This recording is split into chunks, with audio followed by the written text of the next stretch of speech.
So 2 years ago, I sent in one of those DNA tests, and I found out that my dad was not my biological father. Now, some people get really upset when they hear that kind of news, but I had the opposite reaction. I was actually happy. I was elated. Finally, I knew the truth. I wasn't imagining that something weird was going on in my family. Now, don't get me wrong, I love my dad very much, and it didn't change anything about that. But now that I knew he wasn't my biological father, I thought, well, who is it? So I got a friend of mine to help me, and we're digging through Ancestry.com, and she called me one day, and she says, I think I found him. So I looked, and there was this man from North Carolina, and we checked out his obituary, and it said he'd been a minister in Springfield, Ohio. I was like, oh my God, my family lived in Springfield, Ohio, and they were that same congregation. So then I knew it was time to call my aunt. Now, my parents had passed away by this time, but I have a 90-year-old aunt who is my mom's sister. And I was a little worried about calling her. I thought, did she know, or would she tell me the truth? But I called her up. I said, Aunt Doris, did my mom ever mention anything about my biological father? And there was this silence. And then she says, well, yes, dear. Your dad was a minister, but she never told me his name. So then I was off and running. I checked that obituary out again. I'm looking at it, and I saw that I had a sister named Susan, but she had a real common last name, and she hadn't done a DNA test, so I thought, how will I ever find her? But I decided, to give it a try. I really wanted to find her. So I did some more detective work, and a couple months go by, and with a few lucky breaks, I found her on Facebook.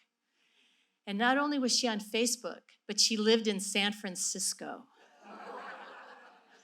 So I was telling my friends, I said, you can't believe I have this sister in San Francisco, and she's a writer like I am, and she's got a dog, and she has the same political leanings that I do, and it was really exciting. You kind of have to check that out. And my friend said, you got to call her. And I said, no, how could I do that? Hi, guess what? I'm your sister, and your dad, the minister, had an affair with my mom. I just didn't feel like it was my place to do that. So I thought, well, it's fine. It's enough for me to know. But I kept finding myself checking out her Facebook page, and I had this connection, like, why do I keep wanting to meet her?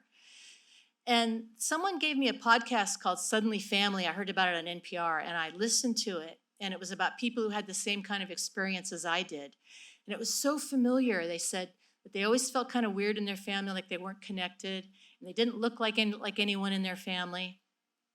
And then they said when they met the person they had discovered, they had a very special connection to them, that there was something about this genetic link that made a difference. And I thought, could that really be true? It hadn't occurred to me when I started this out. So a couple weeks went by, but finally I got the courage up, and I went on Facebook Messenger, and I said, Dear Susan, this might be kind of a shock, but I think we're sisters. And I told a little bit about me and how I found her. And then I said, if you don't want to get a hold of me, that's fine. No problem. And I'll respect your privacy, but here's my number. So I went downstairs to tell my husband, and I took a deep breath, and then I hit enter. So I go downstairs, and my phone starts ringing right away. And it was Susan. And she says, oh my God, this is so exciting. She says, do you live in Ohio?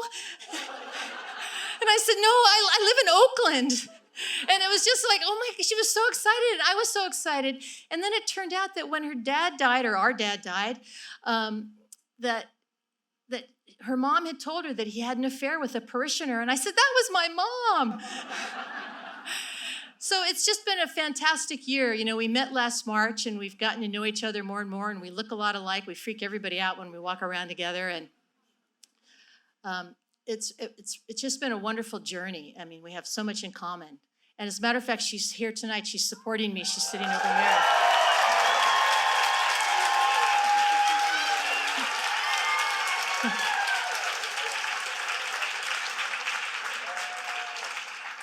So right after that very first phone call, she wrote me an email, and she said, at the very end, it said, I always wanted a sister. And I realized when I read that I always wanted a sister too. So thank you.